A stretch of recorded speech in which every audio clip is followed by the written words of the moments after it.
Back here on the Giants pregame show before Game 2, Giants and the Fresno Grizzlies. I'm Joe Ritzo, joined now in the dugout by San Francisco Giants Director of Player Development, of course, former San Jose Giant himself, Kyle Haines. Kyle, it's great to see you, and just big picture with this San Jose team. What have been your general thoughts on this group?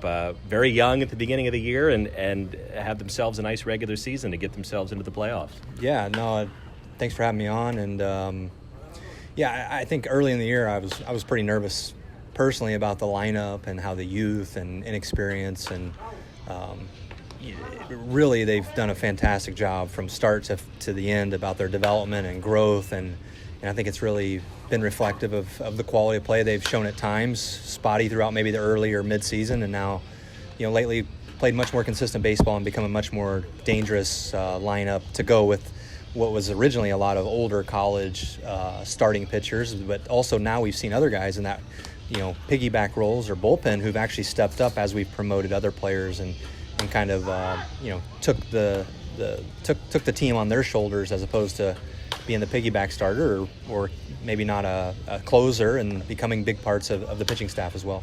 I know there was a lot of expectations, a lot of hype with this pitching staff, and there were some injuries to some guys that hampered their ability. But big picture, I mean, this is a staff that led the league in ERA and set a franchise record for strikeouts. You bumped up a bunch of guys. There's some guys from Double-A already that were on this staff in April. You must be pleased with how things kind of developed on that pitching side. Yeah, absolutely, and I think they all earned the promotion. We didn't force them up levels. They showed that they were too good for the leagues they were in, and they earned legitimate promotions. And then we had other guys step in, and it's truly a team effort on everyone's behalf to earn those honors. It wasn't just leaving players to dominate a level. I mean, we've seen Cole Waits go from IA Eugene all the way to the big leagues this year, and it's been great to see guys dominate levels and then get moving.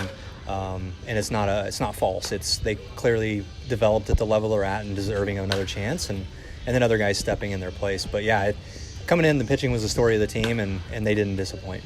It must be something for players at this level to be able to look at somebody like Cole Waits, who a year ago, almost to the day, was closing out a championship here at this level in Single A, and now he's in the big leagues. Yeah, I mean, selfishly, I go back to Sergio Romo closing it out in 2007 and hugging Pablo Sandoval and then seeing him close out the World Series. So hopefully there's something like that in Cole Waits' future. But yeah, I think hopefully when they see someone who's incredibly familiar with them and see them on TV that they realize this is real if we can put it together on an individual level, and you're going to need your teammates to help accomplish that. Mm-hmm.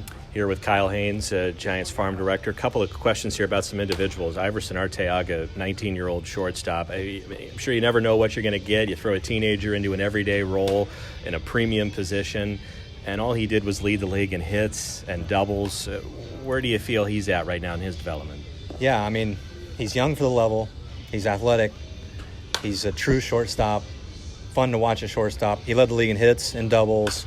He hit double-digit homers, double-digit stolen bases. In a league loaded with shortstops, he's the best one. And I personally think people are almost taking him for a little bit for granted that what he's doing is pretty dang special. And you just don't see teenagers do what he did. And also, I think he stood out among his peers, who are also top-notch prospects at shortstop and throughout the league as well. And in my opinion, he's emerged as possibly the best one out of the entire league. Well, we've certainly enjoyed watching him here this year. Finally, Kyle, you haven't been afraid to bump up some of your draft picks here to San Jose. 13 new players here in San Jose the last couple of weeks, many of them from the draft class. What have been your early impressions? A lot of guys that are making some real nice contributions here early. Yeah, no, it's pretty aggressive. Don't get me wrong, but with the later draft, I think we just missed a lot of development time with them individually, and them coming here and getting a taste this level, almost all of them will probably start here next year to some degree. That'll be determined another day, but letting them see the league and take it into their off season, knowing what's in front of them for the next season is a huge benefit, and putting them in this playoff race and joining up with new teammates, some familiar, some not so familiar. It really helps integrate them into the organization culturally, and also gets us more time since the Arizona League season ended a couple weeks ago. So it buys us a lot more time to work with these these players, whereas normally teams are starting instructional league and these guys are playing in the playoffs. All right, well, exciting times. We've already seen a championship in Arizona, San Jose in the playoffs, Eugene's knocking on the door, Richmond's got the playoffs coming up soon.